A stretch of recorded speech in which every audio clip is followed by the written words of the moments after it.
Welcome to the Cell Guru Show. I know you're very excited. Apple made announcements in September, but remember, most of what they announced wasn't about an iPhone. So therefore, all that excitement got transferred to the Gadget 360 show. If you want to know what the new iPads are doing, what the new watch is all about, that there is now a cheaper version of an Apple Watch, well, watch the Gadget 360 show. On this show, we've got a lot of greatness. We've got the Redmi 9. Now, the problem is it's a good phone. I'm not calling it a great phone at all because it's not. It's a good phone, but it's very, very confusing. Now, even we've lost track of which Redmi phone does what. I mean, just the Redmi 9 series is so confusing. Redmi, you've got to come up with names for each series of phone and then give it a number. That's the way normal human beings actually work. Then we'll move on to something when normal human beings actually will fall in love with. The Samsung Buds Live. Now, very, very unusual shape. The shape of our ears has a lot of other features which really make it stand out. But we really took this one to the test. We wanted to see different shape, the shape of our ears. Do remember most human beings actually have a different shape and size of ears left and right, and therefore do they fit well? Is the noise cancellation that great? How well do they sound? Lots and lots of things to actually test on these earbuds, and then we'll move on to the Realme 7. Now, this is a good phone, but I think that really the goodness comes from the MediaTek processor inside. This is an absolute rocket because of the processor, and we'll talk a lot about that. That and a whole lot more happening on the Cell Guru Show. This week, Apple rolled out its next big update for iPhones and iPads. iOS 14 brings with it a brand new interface that even adds widgets, just like on Android phones. Other improvements include better handling of phone calls so that they no longer take over the full screen, better privacy controls, the ability to change the default browser, and much more. YouTube is going after TikTok creators with YouTube Shorts. The feature is exclusive to India for now and will let you create 15-second videos with a range of editing features. Like TikTok, you can also tap into YouTube's music library of thousands of tracks to add a background audio track. Given the popularity of YouTube in India, YouTube Shorts could be the next big trend in India. With work from home becoming the new normal, video calls have become even more important for being in touch. Now Google Meet is expanding calls to up to 49 people at the same time.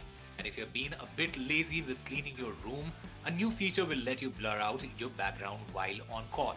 The update is available on Windows and Mac, but will also come to mobile apps soon.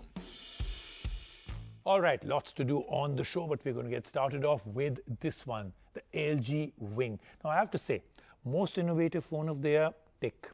Craziest phone of the year, tick. Most unusual phone of the year, tick. Lots of other ticks I can give it.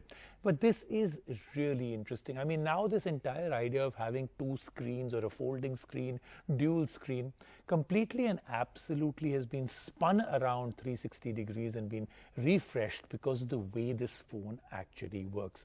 If you haven't heard about it, if you haven't seen it, where have you been living? This is the LG Wing. We finally have a phone that makes all other foldables and flips look normal. Meet the LG Wing. From flexing phones like the LG Flex to devices with detachable displays like the G8, LG has a history of creating interesting and innovative new form factors. But the LG Wing might be the Korean company's boldest attempt yet at a whole new way of using your phone. At first glance, the LG Wing appears like a regular smartphone, but there are some very interesting features hidden underneath. Instead of adopting a tablet-style dual display, the LG Wing's secondary display swivels out from the back of the phone. Yes, you heard that right. The second 3.9-inch screen physically moves out from the back of the phone and locks into the side of the 6.8-inch primary display. The screen can be used to display additional information like media player controls or a map in your favorite game. This second screen is also designed to assist productivity, so you manage tasks like messaging friends while watching a video and much more. On the performance side of things, the Snapdragon 765G chipset packs enough of a punch to power everyday tasks and gaming with ease. You also get 8 GB of RAM and 128 GB of onboard storage. But that's not all for innovation. The camera also packs some surprises. The primary camera is a 64MP sensor, but the phone also has two ultra-wide cameras. Why two ultra-wide cameras, you might ask? You see, one of the 12MP ultra-wide cameras at the back works as a gimbal camera. You can swivel out the second display, and in gimbal mode, you get full control over the motion of the camera with the on-screen joystick. You can use it to pan, tilt, roll, or just lock the camera into place. And yes, to make sure that you get an uninterrupted view, the LG Wing has a 32MP pop-out selfie camera. The phone even lets you shoot simultaneously from both the front and rear cameras. Now you might think that all these physically moving elements might make the phone a bit weak, but you'd be mistaken. The LG Wing comes MIL 810G certified to ensure that it can take a beating. There is no doubt that the LG Wing is one of the most interesting phones to hit the market lately. It stands out for its unique design and approach towards productivity, and we certainly hope that it launches soon in India. And we'll start off the rest of it with our first story, which is the Redmi 9. Like I said right in the beginning, very confusing to keep track of what is what, but of course we'll try our best to tell you about the phone. So I've already given the first part out that I'm not too impressed with the phone, because somehow or the other everything on this phone kind of just worked. It wasn't the experience that I was looking for. So it's got pretty much everything you expect in an under 10,000 rupee phone, the 5000 mAh battery, a pretty okay screen, the fact that it's got a MediaTek G35 processor, which is the good part. But somehow overall in every department, it was just okay, which is disappointing, especially since it's coming in at a time where the competition under 10,000 is absolutely on fire. Xiaomi's Redmi series has democratized the smartphone space through a laser focused on best-in-class specifications and sheer value. Redmi 9 is one of the good options available in the sub 10,000 rupees segment. But with increasing competition, does the Redmi 9 still offer the best bang for the buck? Let's find out in our review. The Redmi 9's design is in line with the broader Redmi portfolio, but Xiaomi has made efforts to make sure the phone stands out with its Aura Edge design. This time around, the phone gets vibrant color options like sporty orange that looks unlike anything else in the market.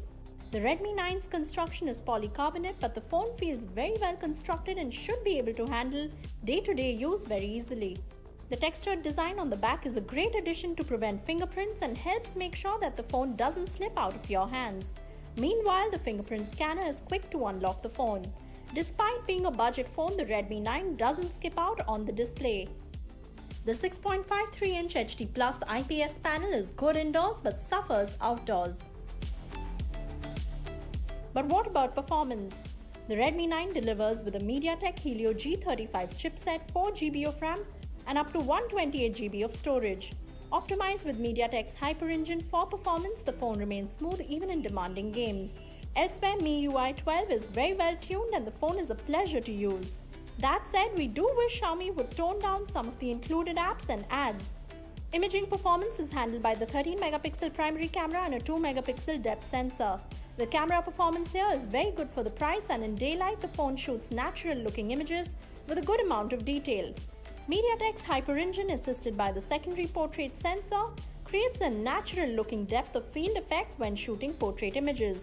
Low light performance, however, isn't anything special, but that's to be expected in affordable hardware. Finally, like most Xiaomi phones, the Redmi 9 delivers incredible battery life thanks to a 5000 mAh battery. With moderate use, you can expect 2 or even 3 days between charges. Unfortunately, the phone does not support fast charging, so it does take a few hours to completely charge up the Redmi 9. Additionally, it would have been nice to see USB-C support here. Price starting at 8,999 rupees, the Redmi 9 once again delivers the goods. The phone brings excellent value for money with top-tier construction and a performance to match. The vibrant colors add to the appeal making, and this is one of the best phones available in the sub 10,000 rupees segment. And now we're moving on to this, the Samsung Buds Live. As soon as they actually showcased this, made the announcement, the whole world went collectively mad about these because, you know, at least there's innovation coming in terms of the style of TWS earbuds and some of the features. Now, these are shaped just like your ear, and therefore they kind of should get hidden. Now, we've been given the black ones, and these are pretty shiny, so I don't know whether they'll really get hidden or they'll actually show even more. Just look at it. Very interesting, the shape of these, and that's the part that we'll actually also test out on these, because we all have different ears, different shapes, different sizes. In fact, even your left and right ear have a different shape and size. So how well did they fit? How well do they do in what we call the shampoo hair test, where you throw your face around? One of our Cell Guru members loves to do that on social media, and no one's corrected her as yet, so I thought I'll do that right now. But we'll test also all the other features on these, the Buds Live. True wireless earphones are the flavor of the season, from affordable to expensive, in-ear to earbuds and options with noise cancellation. There's something for everyone. Samsung has, however, taken a completely unique approach with these Galaxy Buds Live. These bean-shaped earbuds don't have an in-ear style seal, and the hardware completely within the contours of your ears, and yet they include active noise cancellation. So how well do they work? Let's find out in our review of the Samsung Galaxy Buds Live. One look at the Galaxy Buds Live and it's easy to see that the company has taken a design-first approach. The Buds Live look fashionable and unique. We have the black variant with us, but the Mystic Bronze version could almost pass off as a piece of jewelry in your ear. In fact, even the charging case for the Samsung Galaxy Buds Live is designed like a jewelry box. Once you figure out the best way to insert the bean-shaped earbuds in your ear, they should stay in just fine. Walking around, they never fell out of our ears. However, the one-size-fits-all approach means that they won't be comfortable for everyone. Touch controls on the earbud make it easy to swipe for changing tracks, volume and more. The earbuds are also capable of detecting when they're out of your ear to pause music playback. Talking about music playback, the Galaxy Buds Live have 12mm drivers that have been tuned by AKG. There's a decent amount of bass, but the lack of a proper seal means that clarity isn't the best. That same lack of a seal means that you will be able to hear everything around you. And this brings us to active noise cancellation. The good news? It works. However, there's a catch. Because of the design choice made with the Galaxy Buds Live, the noise cancellation here isn't good enough to cut down ambient noise completely. At best, you will hear a reduced amount of noise. So if you were planning to use the Galaxy Buds Live to switch off the world while you focus on work, these are not the ones to get. Finally, the Samsung Galaxy Buds Live have excellent microphones, which makes them a great option for taking phone calls. Samsung claims 6 hours of battery life with noise cancellation turned on, and we got pretty close to the number in our test. The case includes an additional 2.5 charges, giving you a total of 21 hours of use on a single charge. Yes, the charging case includes wireless charging as well. Priced at 14,999 rupees, the Galaxy Buds Live are an interesting option if you want a fashionable, true wireless option and don't mind hearing ambient noise while listening to music. The battery life is great and music playback sounds good. However, if active noise cancellation is high on your priority list, the Galaxy Buds Live don't make the cut. Let's take a quick break right now on the Cell Guru Show. When we come back, lots more happening.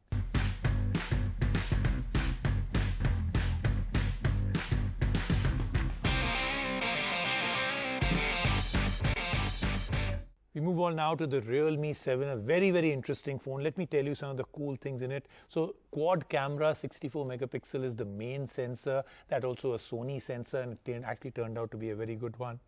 Helio G95 gaming processor. So now I'm sure all of you know that the G95 is an absolute rocket, which is why this phone performed really well. So MEDIATEK'S processor, the AI built in, how it takes care of your battery, how it takes care of your screen, how it takes care of your photography, how it takes care of your game gaming is really going to be the main emphasis of our review today. What else does it have? So 30-watt dart charge, 5000 mAh battery, 90 Hz ultra smooth display, and also it's a nice looking phone. That of course makes a big difference when you're buying a phone at this price point. So it's nice. It's got this dual layer on the back of it, so it gives you some kind of an interesting overall texture and overall structure to the phone. So let's take a look at this, the Realme 7. With a keen focus on design, build, quality and performance, Realme has quickly become one of the most aggressive players in the affordable segment. The Realme 7 is the company's latest play in the mid-range segment and ships with a power-packed spec sheet and the first phone with the MediaTek Helio G95. But is this the best mid-range phone to get? Let's find out in our review of the Realme 7. The Realme 7 might be an affordable phone, but the design and build quality here is excellent. The phone has a dual-tone look at the back and the polycarbonate build feels premium to hold. We particularly liked the finish that makes it feel like soft touch glass. Realme has done an excellent job with overall ergonomics and the buttons feel nice and clicky. The overall 196 grams weight feels well put together but not too heavy.